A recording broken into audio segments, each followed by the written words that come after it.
Time to wake up. It's Saturday morning. Find some milk and cereal. Grab a bowl and spoon. No, a bigger spoon. Head to the living room and take a seat on the floor while Joseph and Chris present to you Saturday Morning Cartoon! Hello everybody, welcome to Saturday Morning Cartoon Boom! This is a show where we're awake by the Saturday morning sun, popped on the floor with a big bowl of sugary cereal, and we'll try your favorite cartoons, both old and new.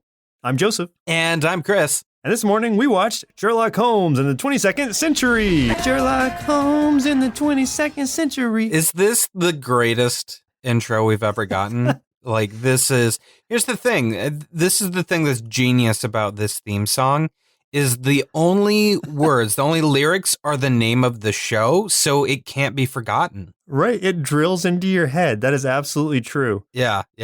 It's like, I don't know, it's two songs I can't get out of my head lately, Joseph, and that is this intro, and also that progressive commercial with the water park was like, buckle up for some progressive theme fun, or whatever the crap. What? I don't know what that one is. I'll show you. I don't want to listen to it. I'll send that to you later. Don't send it to me. It's going to be in your head for the rest of your life. I think I goofed the song already, but I mean, whatever. Well, good. I can still hear it. I don't want to hear it. Who was this suggested by? It was me, and I'm sorry. I'm really sorry, that's right. man. Yeah. I'm sorry. We picked the bottom of the list, and it was your choice. Yeah, this was so I forgot to say it last week, but this was, for those of you that are confused as to how the heck we got on this one, this was voted to the very bottom of the list, and we had discovered during the last episode, because I forgot about this, I just happened to see the title of this show while doing some research for one of the other shows we were on, and I'm assuming it was a voice actor I saw and was listed here, and in fact, I'm pretty sure I know who it is, and we'll mention it in a little while. But I saw the name of it and I was like, what? So I had to click and I read the premise. I'm like, this is the worst idea. I'm going to add this to our list. And it hit the bottom and now we're there. Started at the bottom and stayed now we're still at the bottom. Yeah. We're just living at the bottom now. Yeah, living at the bottom people. So the show Sherlock Holmes in the 22nd Century aired from 1999 to 2001, created by Sandy Ross. Well, the TV series was created by Sandy Ross. The original Sherlock Holmes novels were created by Sir Arthur Conan Doyle, developed by Phil Harnage, directed by Paul Quinn, produced by Deke Productions LP and Scottish Television Enterprises. Ran for 2 seasons, 26 episodes in the UK on ITV and Scottish Television, and in the US on Fox Kids for season 1 and in syndication for season 2. This is something I had never seen or heard of, so I'm surprised it was syndicated. Yeah, and we would have been same. in high school at that point. Fox didn't change things up and do like different shows based on area at all, did they? Yeah, that's a good question. I don't know the answer to it. I don't think so, because I see like Fox Kids, it was airing on it all the time. It's so weird. Maybe it just had like a weird time slot or something. It could be. And this does feel like a Fox Kids show, because I think Fox Kids, honestly, like they did have some really good shows, but also they would have ones like this where they're like, oh, this is set in some sort of weird future where everyone looks like a cyberpunk from the 80s. Sure, we better air this. Did it feel to you a little bit like Where on Earth is Carmen Sandiego, except like a knockoff version of it? Yeah, I did feel like that quite a bit. Like I felt like there was little sprinkles of a lot of shows like that, Biker Mice from Mars to a degree. Yep. Just in some of the animation choices and designs, basically. Men in Black cartoon. Oh, yeah. Well, the Men in Black cartoon had really good animation, though. This one, Yeah, the animation wasn't great on this. In fact, it was pretty bad. Well, I mean, it was diving into trying to mix CG. It was kind of like, okay, think about the later seasons of Gargoyles where they mix CG into the intro. Yeah. And it's like, that's this whole show. Yeah, just if you just shuddered or cringed a little bit, it was worthy of that, because it's bad. Yeah, like sometimes there would be scenes where it would like kind of rotate around a character who was still 2D, but in like a CG sort of environment, and it just didn't look right. And No. I get it. Like maybe at the time it was awesome. Maybe at the time people were like, "Oh, this looks so good," but I don't feel like it ever did. It seems like it was too late for it to. It jumped on board the CG train a little late, and everyone else had already gotten off of it and was moving on with their lives. Yeah, I think you're right there. Like it is weird how like CG kind of came into cartoons for like a couple years in the like late 90s and stuff. And then as we started getting into the 2000s, they realized like how bad it looked and they steered away from it. And then like maybe in the last 5 or 6 years, because the technology is pushed so far, especially with things like Disney and Pixar and DreamWorks, now we're seeing a lot of all CGI animation and stuff. But like, let's never mix the two because that never looks good. Well, okay, so Reboot. When did Reboot? Reboot came out in 94. That was like bad CG. Yes. Mm-hmm. It was a good show with bad CG. So same with Beast Wars. The CG was not great, but CG it was a bad, great show. show good. Exactly. So this one came out in 99, but so did Futurama. So compare the CG that's in Futurama, like when the ship's flying around or anything like that, and how good it is. Oh to man, this. No contest. Yeah, exactly. Anyway, we'll get stuck on that if we keep talking about Let's it. complain a little bit about CG. We haven't even finished the intro part. What are we watching? For a short synopsis, written by Realm Man, a defrosted Holmes teams with a robotic Watson and a female Inspector Lestrade to stop the criminal rampage of Moriarty's clone. Okay, a couple things are right there, but not everything, because he wasn't defrosted, he was preserved in honey. Yeah, there's a lot of problems with that. This word they use, defrosted, though, is really bugging me a lot. It's like, because my head first went to Sherlock Holmes covered in frosting, and I was like, sick. Like, and then I pictured him with frosted tips, and I'm like, this is not getting better. Yeah, he wasn't defrosted, he was dehoneyed. Yeah, he was dehoneyed. Why did they store his... They stored this dead guy's body in honey for centuries. Is honey that good of a preservative? No. I don't know. Maybe I don't know enough about honey. No, it's not going to keep a corpse from rotting. That's for sure. Have you tried? Not yet, Chris? but like, okay. I'll get there. One day. Just give me some time. Who are some of the actors who played in this show? All right, so the voice of Sherlock Holmes was provided by Jason Gray Stanford, and I think this actor is how I found this show in the first place, because he was the voice of Kento of Hard Rock from Ronin Warriors. So I believe that lines up with about the time that I found this and put it on the list, because it's been on there for a while. That was a while back, yeah. Yep. And so I think that is literally how we found this. Jason Gray Stanford was also the voice of Raditz from Dragon Ball Z, Bullseye from Extreme Dinosaurs, Donatello from Teenage Mutant Ninja Turtles, The Next Mutation. Oh. You know, that award-winning, beautiful show. And he also played Randall Disher in the live television show Monk. If anyone's ever seen Monk, I haven't. So there you go. Dr. John Watson was voiced by John Payne, known for his voice acting work in shows like Exo Squad, Street Fighter, RoboCop, Alpha Commando, Spider-Man Unlimited, and 3, 2, 1 Penguins. I don't know how you're supposed to say it, so I did it like a countdown. I like that, though. 3, 2, 1 Penguins. Penguins. It's like, surprise. Yeah, Penguins. Okay. Inspector Beth Lestrade, voiced by Akiko Morrison, who voiced Nancy Minor in RoboCop, Alpha Commando, and Lieutenant Lucy May, I don't know, from Alienators, Evolution Continues. Whoa. That is another, I don't know if it's any good, but the name itself makes me think it's going to be like this show, so maybe we should watch it. Professor Moriarty is voiced by Richard Newman, who's known for shows such as Max Glick, Bucky O'Hare, Conan the Adventurer, Exo Squad, Darkstalkers, Street Fighter, the animated series, as M. Bison, Beast Wars as Rhinox, Oolong in Dragon Ball Z, he's Vector Prime in Transformers Cybertron, and Totosai in Inuyasha. So this guy's been all over the place. And like, I didn't notice it as much. Like, I didn't recall it while we were listening to him in the show, but like I can hear that M. Bison and Rhinox voice in my head. So I'm like, yeah.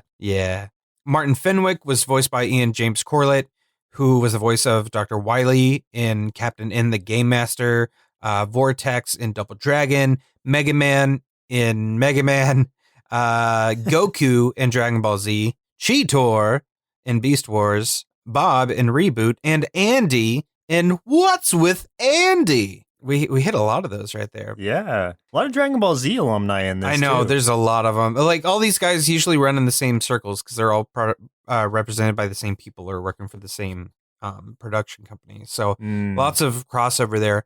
The last name here is Chief Inspector Grayson, voiced by William Staples, known for some shows such as Hurricanes, Master Keaton, and Joseph, I had to send this to you, and I am going to add to our list. That is Action Man. This might be the greatest thing I've ever seen. It goes back and forth between like a really cheesy, like super spy, like live action thing, but a dude wearing a really tight t-shirt, and then it turns into a cartoon sometimes, and it goes back and forth. That's great. We need to do that immediately. Yeah, I remember you showing me that for sure. Yes. It's something. It is something, man. Oof. So that one's like a part live action, part animation, I guess. Or maybe, is it just live action in the intro? I think it's just live action in the intro, and I think like in between segments in the cartoon, I think Rock and Wrestling. Yeah, it's like that basically. Ugh. Yeah, it's gonna be so good. Oh my god, I'm so excited to do this. So for a few tasty marshmallows out of our big bowl of Sherlock Holmes cereal, the original pilot for this series was a 2-part episode of Brave Star. It was entitled Sherlock Holmes in the 23rd Century, and Watson was an alien named Whitson. Now, how did they not stick with this? Just a note on that is, I don't think it was actually a pilot for the show. I just think it had a very similar idea and name, because I had read somewhere else that the person who created this show came up with the idea randomly on a ski trip or something. I don't know why they had that detail in there, but I got kind of conflicting information, but I just thought I just wanted to bring up the Brave Star episode that had a very similar name. Interesting. Yeah. I would love to know, like, every time somebody comes up with an idea, I want them to like carbon date it to like, this is where I was and this is what I was doing. You know, I was on a ski trip. Oh, I was in a jacuzzi and I had this idea for this show. Oh, I came up with Adventure Time while I was in the bathroom. Yeah. Like, you know, I just like, if they're going to do that, let's do it for everyone. Right. It's like, I came up with this idea when I was in the shower singing Bohemian Rhapsody by Queen. Yeah, because the echo makes my voice sound way more rich in that shower. So that's why I do it in there. And so obviously I thought, why not bring Sherlock Holmes to the 22nd century? Why can't we get Queen in the 22nd century? That would be interesting. Can we get a cartoon where Freddie Mercury is just thrown into like crazy situations throughout time? We need a cartoon where Freddie Mercury is actually a space hero who pilots a ship called Queen, and he has his other bandmates with him. But what if it's actually him and Bowie tag teaming together throughout the galaxy? As long as on Bowie's ship, there's a Major Tom. Nice. Good call. Okay, so now I'm stuck on that idea. Okay, back to this. So each episode is inspired by one of the literary works of Sir Arthur Conan Doyle. Many of these are direct rewrites of the original stories, while others are drastically different from the stories on which they are supposed to be based. So apparently, not only are the titles of the episodes based on the books, but the plots are also to some degree, but they have to be like really loosely based because this is way different than I'm sure those novels were. Not that I'm not educated enough to have read any of them, but I know they exist. Yeah, with the loose lore I know of it, yeah, I think it's pretty loose. Yeah. So you've never heard of this before. I never heard of this before. Correct. So let's go ahead and jump into the episodes we watched for today's show. The very first episode, highest rated episode, and finally a random listener chosen episode.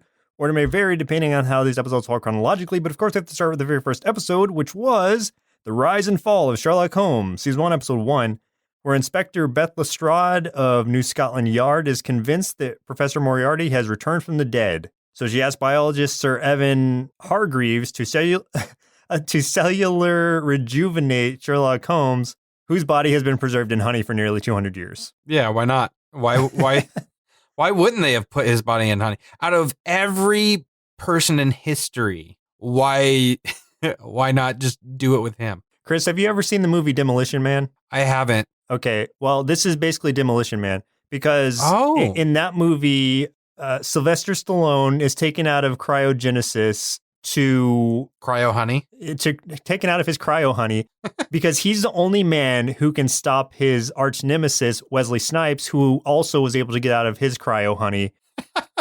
And Sandra Bullock is basically Lestrade, who is the officer or something who's there with Sylvester Stallone to kind of guide him in the future. Oh my goodness. So it's the same thing, basically. I like the idea, though, that it is just Sylvester Stallone and Wesley Snipes as his arch nemesis, and they're not playing roles. That's just them. Yeah. That'd be fun. They chase each other throughout time. Yeah. Yeah. My God, man. Like, so when they were talking about like, oh, we came up with this idea on a ski trip, it was because they were watching Demolition Man on the ski trip. Yeah, that's the part they left out. Yeah. Oh my God. I wanted to point out that Sherlock Holmes himself is so unlikable to me. Like, he's just a pompous. Oh, he's such a garbage. Jerk. Yeah.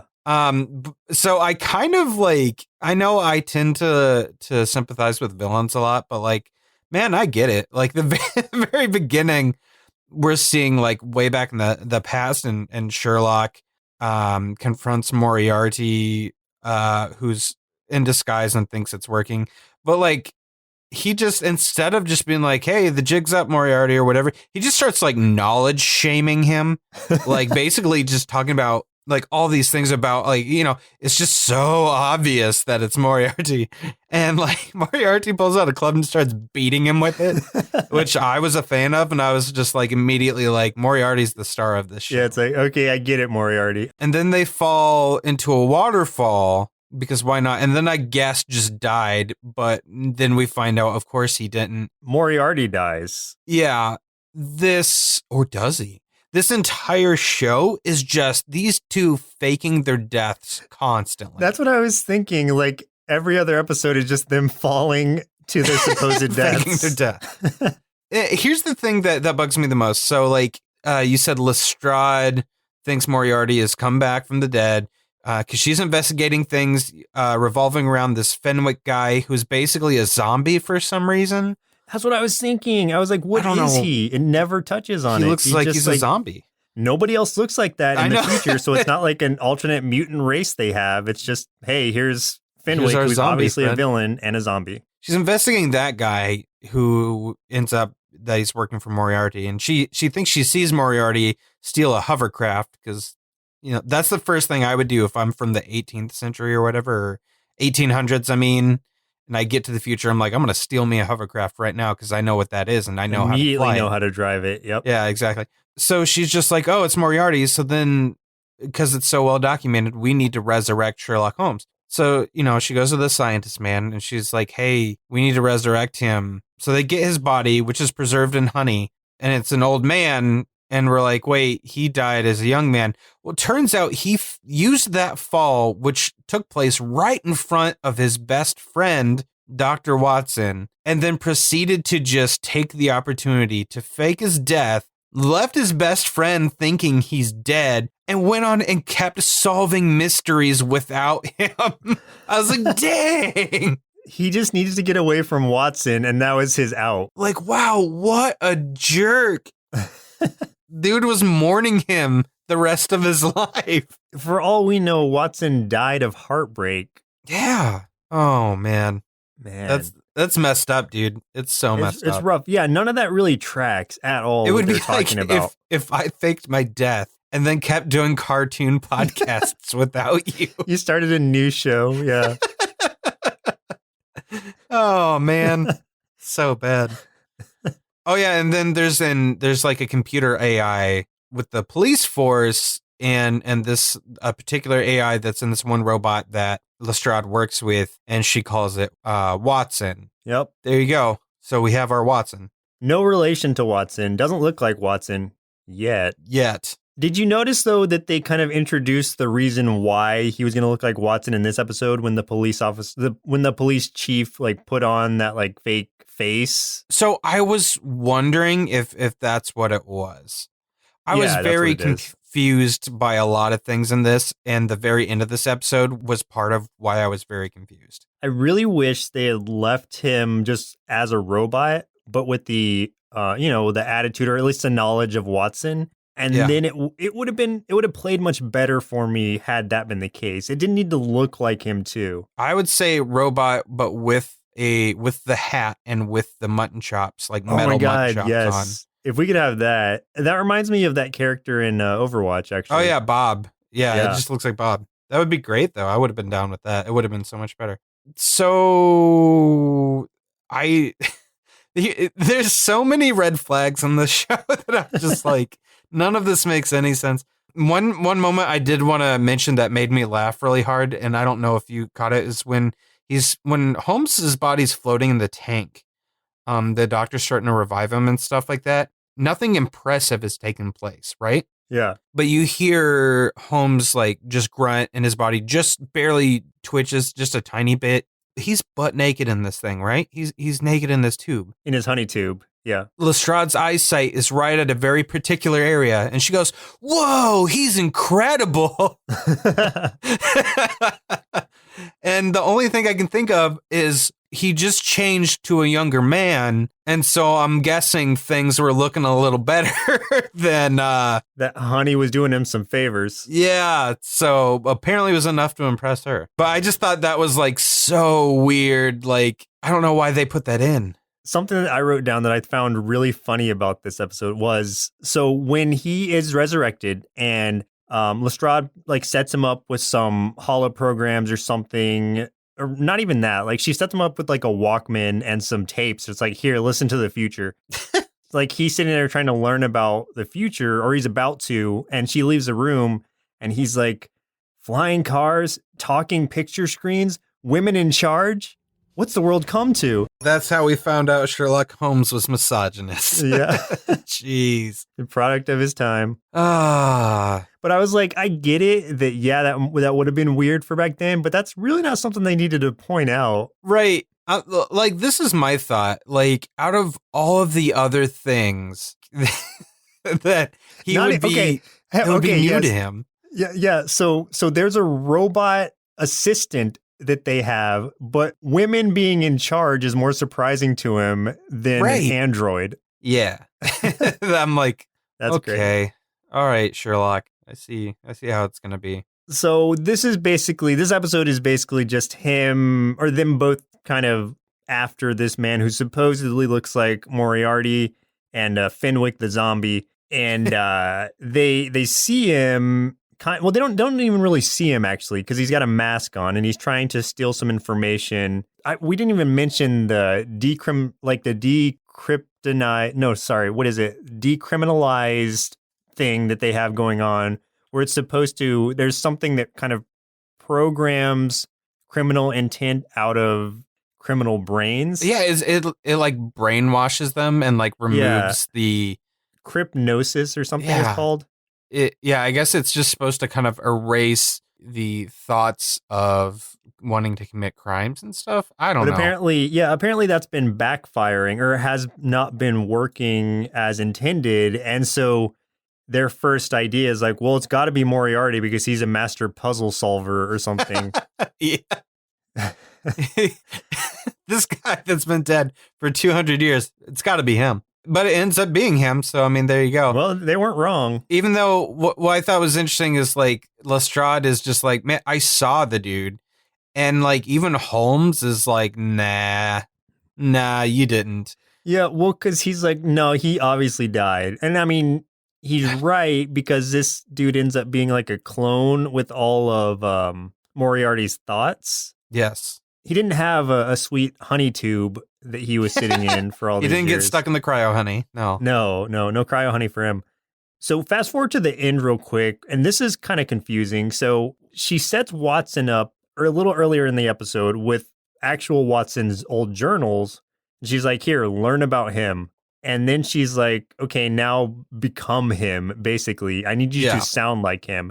It didn't bother me so much, but it kind of confused me as like why, like they were in the UK or whatever, but she didn't have an accent at all. And this is where she had been born and raised. And so Yeah. I don't know if like they just decided like, oh, we're doing away with accents, but some people did still have them. Well, I think it's because in the future, the second Revolutionary War has taken place.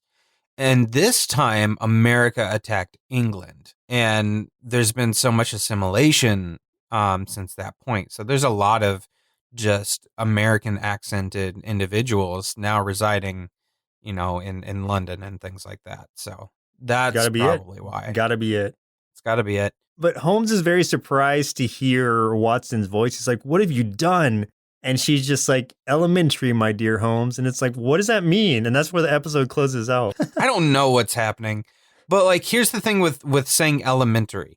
When, let's say you watch the BBC Sherlock, or you read like some of the actual books, or watch any other interpretation, there's always like a reason when they say elementary. It's kind of like an acknowledgement of facts and clues and stuff like that. Oh, it's elementary. Like, of course. But here they just say elementary when they don't feel like saying or explaining something, which happens throughout every episode we watch. Like, they'll be like, Sherlock, how did you know? Blah, blah, blah. Elementary. And then everyone's just like, cool, you gonna actually tell us what's going on? Because this is a criminal investigation. Yeah. I can't make a report and just write elementary in it. Right. I need facts, Holmes. I need facts. Yeah. What a jerk. The second episode we watched for today's show was The Adventure of the Empty House, season 1, episode 4. And this was the highest rated, where Holmes and Moriarty appear to be vaporized, again, when both fall into a laser wave sanitation grid. Watson and Lestrade investigate a case of foul play at the Hollowcade tournament. First of all, what does this have to do with an empty house? Again, I don't know what the original novel was like or the original story, so I can't even begin to guess. But it has nothing to do with the empty house, unless it's like the house is empty because Holmes is dead, supposedly. Yeah, I don't know. I guess. So, yeah, the episode previous, Holmes faked his death again. And then in typical fashion, like, hid it from Watson and Lestrade and everybody else, and just kind of did his own thing for a little bit, I guess. He probably went and solved some other crimes first. Yeah, I don't understand why he makes these decisions without telling anyone else. I guess so he doesn't blow his cover, but he's so deep into those roles that he'll even like be confrontational towards his friends. Yeah, like in this, he kind of like, the only things he does is really get in the way of their investigation without him. Like, he doesn't actually solve anything while he's like off being dead. Yeah, he's just like, he just doesn't want them to solve it without him. So he's just there as a deterrent. Like, he literally walks in at one point and like steals some of their clues while they're investigating a crime. Yeah. And they're like, dude, get out of, like, Lestrade catches him and she's like, get out. That's true. What a jerk. Like, he's just like, no, I just want to do this myself. Maybe that's the whole thing. Maybe we're reading this wrong. Maybe Holmes has always just wanted to work alone, and all these people are always like, no, we're partners now. And he's like, I don't want a partner. So he keeps faking his death to get away from all these people because he just wants to do it on his own. I don't know, man. Either way, he's not a good partner. Yeah. Watson now has a human head, so that's good. On a robot body. That's fun. I agree with you. Yeah. He should have just had the hat and the monocle or something. That would have been Or hat great. and the mutton chops. Yep. They go into this like arcade, a future arcade, where you shoot laser guns at like beehives or something that fall from the sky, and it's like a tournament. I don't know, man. I don't know. I literally, Joseph, my comment I left here, and this scene goes on for several minutes. I don't know what this is. Yeah, this seemed like watching this whole scene seemed like a big departure because this was a long scene. It was like 5+ minutes of just watching this laser tournament. And it's like, why? Why? All these people dressed as like 80s cyberpunk dudes, all of them wearing headbands, because like, I don't know, cartoons always think future equals everyone wears headbands. It's not going to happen, guys. We're not going to wear headbands. So just forget about it. There's that one, I sent Joseph a still of during this laser battle, there's this guy with blue hair and like a little blue soul patch who his eyes just go crazy when he's like firing this gun. They're just pointing different directions, and I had to screen cap that and send it because it was great. Oh, yeah. The game is called Alienator Attack. That's what it is. There we go. And this is why I mentioned the that screenshot specifically, because this episode in particular was a really good example of why the quality of this was really poor. The animation looked bad, like characters going cross-eyed in random places and stuff like that. It's a really, really low, I guess, cell animation count, because like if you pause at any point, you're seeing like overlapping cells, which is weird. Yeah. The other thing too is like the audio and animation just barely match up. Like there's so many times where it's just completely off. So I don't know, like, I mean, I get it. It's the 90s. You're just firing out cartoons because you're hoping to make some like toys and stuff off of it. But like at some point, man, you'd have to think that somebody took pride in their work. But I don't think it was here. This is kind of the mystery here is the character Ronnie. I think he's the one with the blue hair.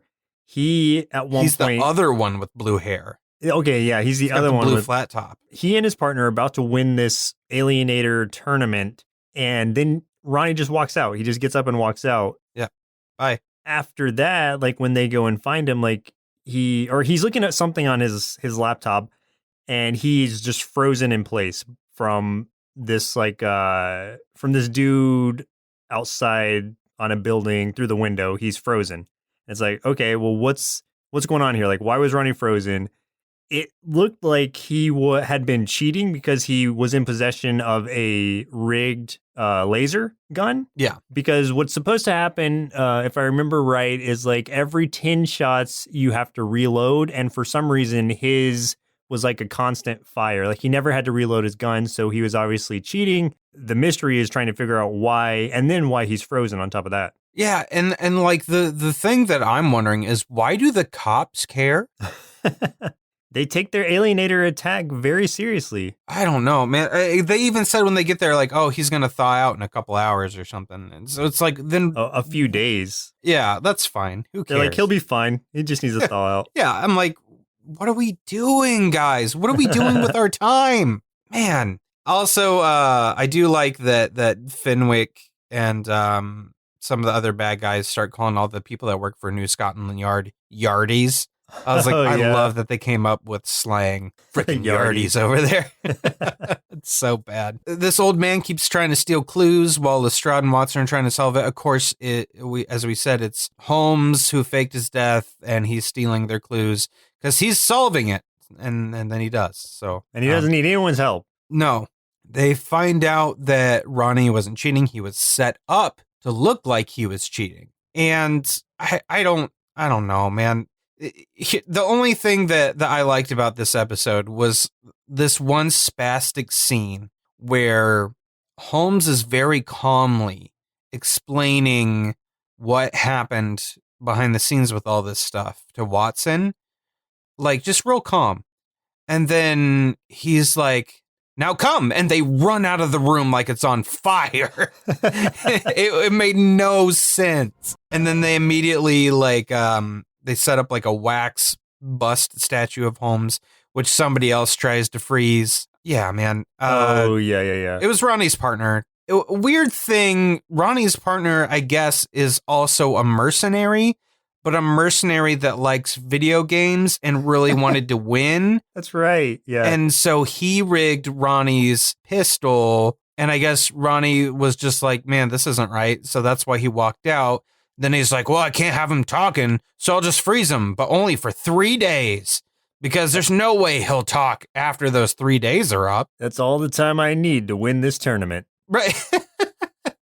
So I'm like, what horrible plot is this? Like, this was Oh, God. I'm so mad right now. I'm getting angry as I talk. You talk for a minute. I'm getting mad. Eyes and brains, Chris. Eyes and brains. Oh, you had to make it worse and say this thing. Elementary. Yeah, why did this episode happen, Joseph? Elementary. Oh, just That's elementary. why. Elementary.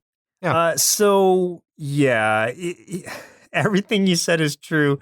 As weird as it sounds, this guy, he's a mercenary / video game fan / Ronnie's partner, and just wanted to win. But he's also working for Moriarty, who paid him, which is the mercenary side of it, to... What did he pay him to do? Just win the game? He paid him to take out Sherlock Holmes. That's right. He paid him to take out Holmes. The game literally had nothing to do with anything. That's true. That's so true. It was all just so Holmes would eventually come and investigate and then get taken out by this lowly mercenary with that freeze gun. Holmes and Watson are able to take him down, and that was about it.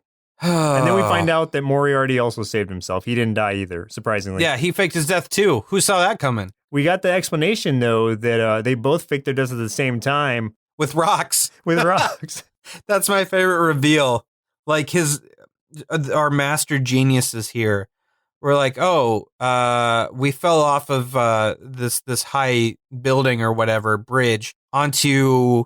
because everyone has that random net of just energy that disintegrates anything that touches it in their city. We're falling towards that thing. Luckily, we're very intelligent. We're both grabbing onto these other adjacent structures to save ourselves. And, hey, I'll fool the other person by just throwing a rock at it. There's no way they'll figure out that this rock the size of my fist isn't my dead body. Here we go. Flawless plan. Flawless plan. Elementary. I think there's something to be said about these mysteries, though. As dumb as they sound when we explain them, I do feel like not just this one, but the mysteries presented throughout the show that were inspired by the stories or whatever may help kids kind of try to piece things together themselves. As dumb as it sounds to us because we are adults, what about if you're a kid and you're like, oh, okay, it makes sense now. And so I think there's deductive reasoning to be found there. Yeah. It wasn't well done, but I think they tried is what I'm saying. I think they did make an effort to do some things like that. I think it's basically the equivalent of I don't know, stopping yourself from getting wet by holding up a thin sheet of paper above your head. Yeah, it's going to catch some of the water, but is that effective? No. No. It's kind of it's elementary. I was going to explain more, but I'm just going to go with that. It's elementary. Yeah. That's the best way to do it. So the next episode we watched today's show, and the last one, was The Adventure of the Mazarin Ship, Season 2, Episode 8, and this was your pick because you thought there was going to be a lot of bad CG in it. I read that there was a lot of hologram stuff, and I was like, that sounds like it'll look bad. I want to watch that one. We didn't get as much as I was hoping, honestly. But in this one, Moriarty and Fenric steal the Mazarin chip, a voice-activated virtual reality microchip that can create lifelike environments on demand. Then they kidnap the Prime Minister of England to crash the financial market from his secret hideout. They really did a lot in this one, That virtual reality microchip, the Mazarin chip was, I don't know, it just seemed too powerful. It was like an OP device. It did everything. And like you said, it doesn't just create holograms, it creates reality somehow. Functional reality, too. Yeah, at one point they all, Moriarty uses it to create a cage that they're locked in. I mean, this literal metal cage that they can't get out of. And I'm like, how is a microchip thing going to do that? That doesn't make any sense. I wish they had pushed more for nanobots or something. Then I would have been okay, that checks out, kind of. The very beginning of this episode, Lestrade has a stroke, I think, because she's told that there's an explosion at this building. That's where the chip is. They go there to check it out, but Moriarty already got the chip and was just create a hologram to make it look like no explosions happened. So they get there. She gets out of the car, and I'm not kidding. This is what she sounds like. You'll have to put the clip in, but she's like, oh, yes. Whoa, what explosion? Yeah, well, she's also eating a donut, so I think the the read was intended to be like if she had donut in her mouth, but she didn't Yeah. at the time. So it just came out really weird. And it reminded me of, if we go back to, oh gosh, what was the show where it was like the kid and it was like, hey, do you know how to drive? And it's like, Oh, great, yeah. hop in. That What drunk was that? kid. Yeah. Mask, I think. Yeah, it was Mask. Yeah. Like, do you know how to drive? Hop in, I'll drive. Yeah. Yeah, that was it was one of those moments where it's just like what they chose to animate did not match what the character was reading. Yeah. What explosion? Yeah, it was. I And wrote that down the- too. And the line delivery was pretty bad too. It was great. I'm definitely I gonna put loved that in it. there. I loved it a lot. I also like that they're using Zed as a curse word a lot in this show. Like they'll be like, "What the Zed?" and stuff like that. And it's like Zed is just a Z in Canada. What the Z? Yeah. So what? I don't know why they chose that one, but you know, they did. Whatever. What the Z's going on in here? Holmes dressed up as a sexy traffic control robot and starts hitting on Robot Watson to reveal that it's actually Holmes. He definitely made Robo Watson blush. There's all kinds of stuff going on. Holmes has a cat named Tiger Lily, and the way that he finds out that Moriarty and Fenwick are behind this is because he's like, well, cats lick 90% of the people they come across, so take some saliva samples from this cat, and we're going to find out who it's licked. Can I ask you, how many cats have licked you? Can you in my lifetime? Yeah. A lot, but not just random ones on the street. Yeah. Here's the thing. It's like, yeah, a cat, like any cat you meet, I would say 90% of them will brush up against your leg and look at you funny. But like, I think I've rarely like gone to someone's house and be like, oh, here's a cat to pet. And it just starts licking me. Yeah, most of the time it's more of a dog thing because cats are more just, they purr if they're happy, or they will just attack you and shred your hand if they're not. Even if they're happy, they'll do that sometimes. Well, that's true. Just try to rip you to shreds. Just do the play shred. Yeah, that was weird. And this is my favorite part of this whole episode. And just to me, maybe there's some reasoning to it, but to me, it just destroys all point of this with this part of the plot. So like the entire time they're like meeting inside Sherlock Holmes's flat, right? Mm-hmm. And the entire time Fenwick is literally just right outside at like a payphone. Oh yeah, which still exists in the future, that far in the future. But he's just there, like they can see him from the window. He's looking at them, and Holmes is like, I suspect it's Fenwick, and then they're like, why? And he's like, well, he's right there. Look outside. Yeah.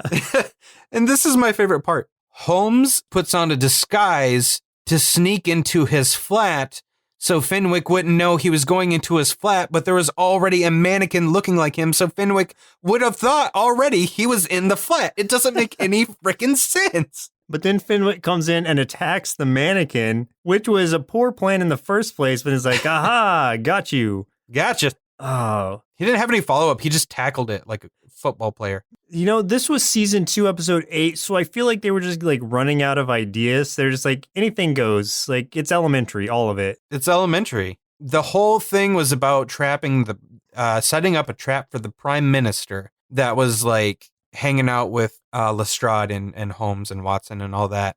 And like they brought him to Holmes's flat, and Holmes is like, oh, this whole plan was probably, set up to capture you, Prime Minister. And I'm like, good thing you brought him to the place that Fenwick is literally hanging outside of. So, of course, he gets kidnapped. Oh, my God. The way he got kidnapped was so dumb. Like, everything's working out. Like, they've got Moriarty and Fenwick kind of dead to rights. And they're just like, all right, your plan's ruined. Like, the prime minister's gone. And then the prime minister walks in and is like, hey, Holmes, did you put a ticket on my car or something? I can't remember. It was something like that. Yeah, that's what it was, because he was, the robot Holmes was dressed out as that's giving right. out car tickets. Yes. So, yeah, Holmes probably did put a ticket on his car. So Holmes basically inadvertently just messed up his own freaking plan.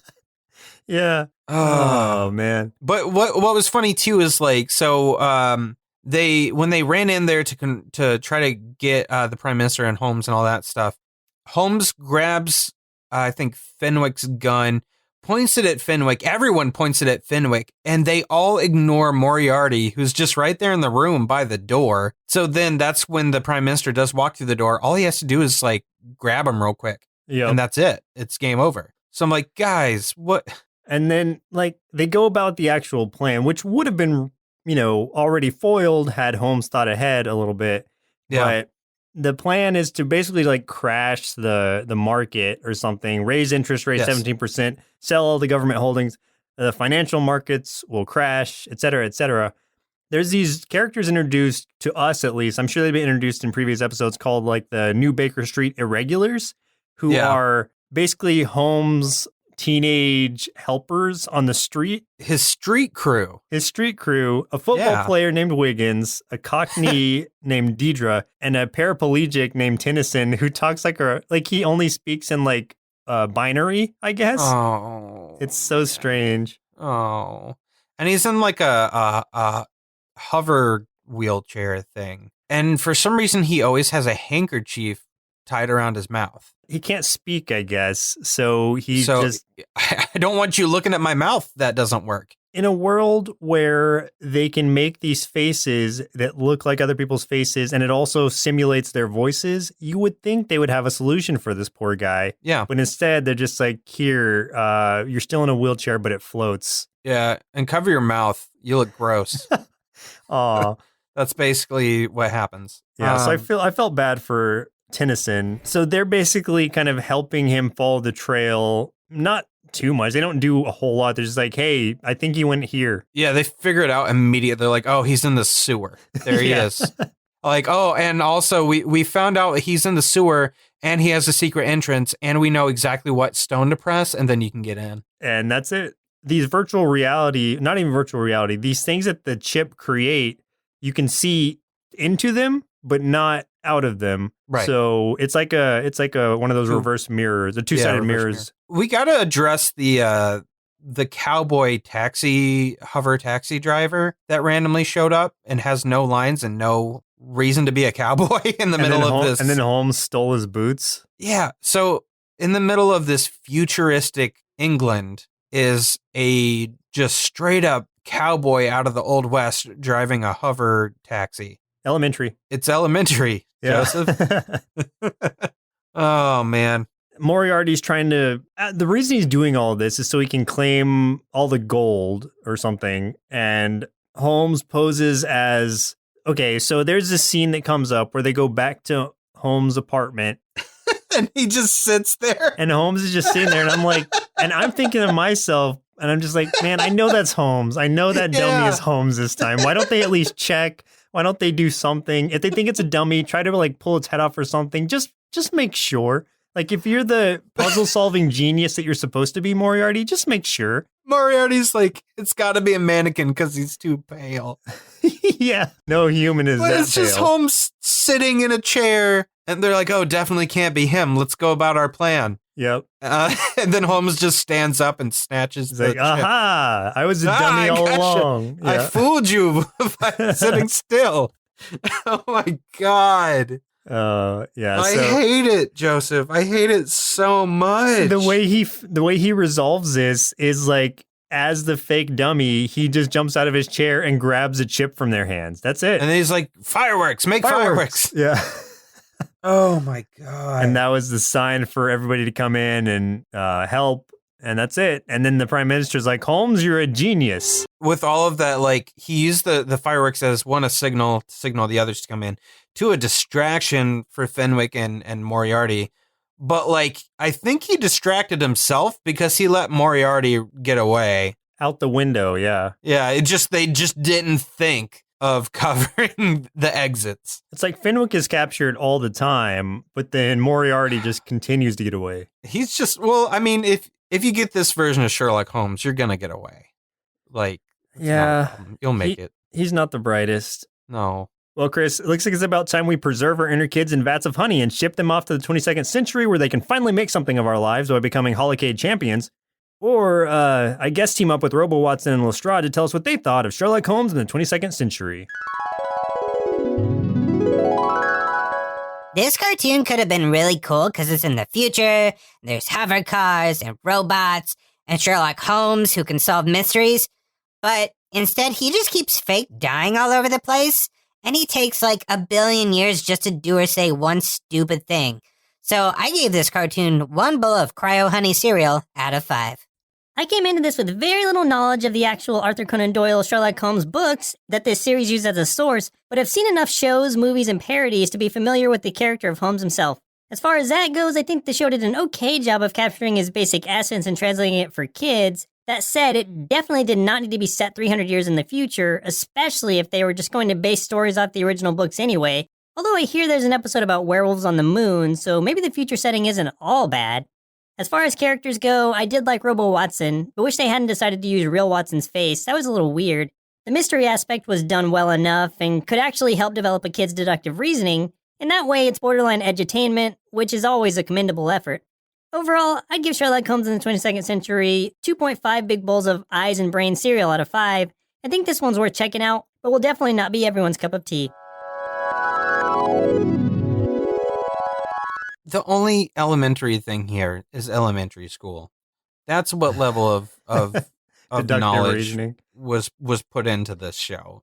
God, I mean, here's the thing. Like, we knew going in that this was probably going to be pretty bad, which was, I mean, it was the whole reason we did this one in the first place. True. Because sometimes those are just fun episodes. And at least in that regard, we weren't disappointed. But like, oh man, the animation, the audio was all bad. I feel like I gave it some extra points. A, because they tried. It's a thought that counts. And B, because there's a solid idea there. They didn't execute it well, but I think the idea is there. And I think it would have been even better had they not resurrected Holmes from his honey tomb, but instead why couldn't it have been a descendant of Holmes who happened to be female? So then it would be like, you could have your Lestrade, but tied into her last name could be Holmes, and she could be a descendant of his, solving mysteries. So that way you've got your lead female character and you've got your Sherlock Holmes in there as far as the gene pool goes at the same time, instead of having to make this convoluted story about him coming out of a vat of honey. I like that a lot. Yeah, I like that idea. That would have been way better. You still have your AI Watson, and then you have a descendant of Sherlock, which happens to be female. Yeah, AI Watson, I like. Had they not used his face, I think it would have been a ton better. Like you were saying earlier, I really wish they just dressed the robot up to look like Watson. I think that would have cool. Really been a hit. But, that's why I say there's elements here that I think are great, but I just don't think they were handled well. And so that's why, obviously, it didn't score too well, but I gave it some extra points for there being possibilities for trying. Yeah. Yeah. I like that you used the word convoluted, because that's how I feel a lot of this show was. And it's like you said, the whole his resurrection thing, like it was so unnecessarily convoluted. And I feel like there was plot points of each episode that went the same way. It's like, of course you want some mystery and stuff to it, but I feel like they added so many elements in and made it way more complicated than it needed to be. Like I think that the episode with the hollow video game thing is probably like a prime example of going way too overboard with these side plot ideas. Because it really just disrupted everything, and I felt like I had no idea what I was watching in the middle of that episode. So, and them fake killing themselves again in much the same way they did at the beginning of the show, which was this was episode 4, so that was only 3 episodes earlier that we saw that already. Right? So it's just a weird rehash of what started the show off. Well, that's the thing too, is they don't need to keep doing the fake death thing. Like it's. We get it. You did it once. You don't need to keep doing it. Like at that point, I feel like he's just showing off. Yeah. So I think that's my biggest problem with this is the convolutedness and that Sherlock is an unlikable character. Very. And I'm going to give you this. He does come off that way in a lot of the other stuff. And in some of the original material, he's got issues. He's cocky. He's got a drug habit. say no to drugs, kids. Unless they're Flintstones vitamins. Those are awesome. Take those. Do they still make those? Yeah. Okay, cool. Take those. But it's just like, I don't know. For a kid's show, I feel like you need a character to look up to. And I mean, you can look up to like Lestrade and stuff like that. But he's the linchpin of this whole thing. He's the thing that's driving this vehicle, and he's unlikable. And I think that's a problem when you're trying to revolve around a show that all comes down to a character that nobody likes. This is very reminiscent. This will be my final thought on this, but this is the equivalent to me of Andy from What's with Andy. So it's basically like What's with Sherlock. Yeah, what is with Sherlock? What is this guy's deal? So real quick thank you to our Patreon supporters.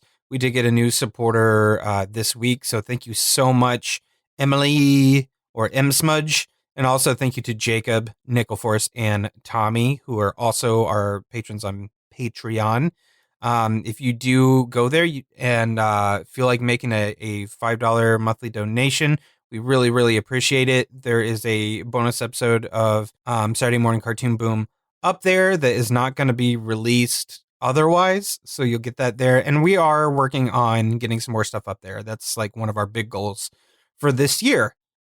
We've been talking about that quite a bit. So more stuff to come up there. Everyone will be updated as more things get put on there. So just more incentive to go there and check that stuff out. Also, thank you to Saturday AM, which is an online magazine that kind of showcases manga and stuff. We've talked about it the last few episodes, but the current issue that's out right now, I'm saying this as of the very, very end of March. The current issue has a really nice, long 4 to 5 page long interview of them interviewing me and Joseph, and it's really, really good. It looks great. You can get that issue for free right now if you download the Saturday AM app on your phone. So they have it for both iPhone and Android. Download it. You can get the current issue for free. So you got to do it fairly soon so you can read it. It's a very long, awesome interview where you get to learn a lot of stuff about me and Joseph and about kind of where the show came from. A lot of behind the scenes things about how we make some of the decisions and stuff like that around the show. All that good stuff. It's very fun. I promise it's a fun read. So go check that out. That's Saturday AM, the app. Well, listeners, looks like our milk supply is now run dry, so it's time for us to say goodbye. And in 2 weeks, we'll be watching Symbionic Titan, suggested via SoundCloud by Greed1347. People actually listen to us on SoundCloud? Yeah, it's not all bots, I guess. That's weird. It feels like all bots sometimes, but yeah. So no thank you to me for suggesting Sherlock Holmes. That was awful. Yeah, thank you, Greed1347, for suggesting Symbionic Titan. I've heard about this before, but I don't know anything about it, so I'm excited to give that a whirl and see what that's about. Never heard of it, but I'm excited to watch it because it's got to be better than this. Oh, yeah, that's the reason I look forward to it. It's got to be. It has to be. It was voted to the top of the list, so really, okay. Apparently, people like it, so right, I think we're all right. Awesome. Once again, I'm Joseph, and I'm Chris. We'll see you in 2 Saturdays. Presented by Nerdsloth, a place for lazy nerds. If you like what you heard, consider donating at patreon.com/nerdsloth so we can continue bringing you quality shows. Be sure to also leave us a review and share your favorite episodes and clips on social media. If you're looking for more content, visit us at nerdsloth.com.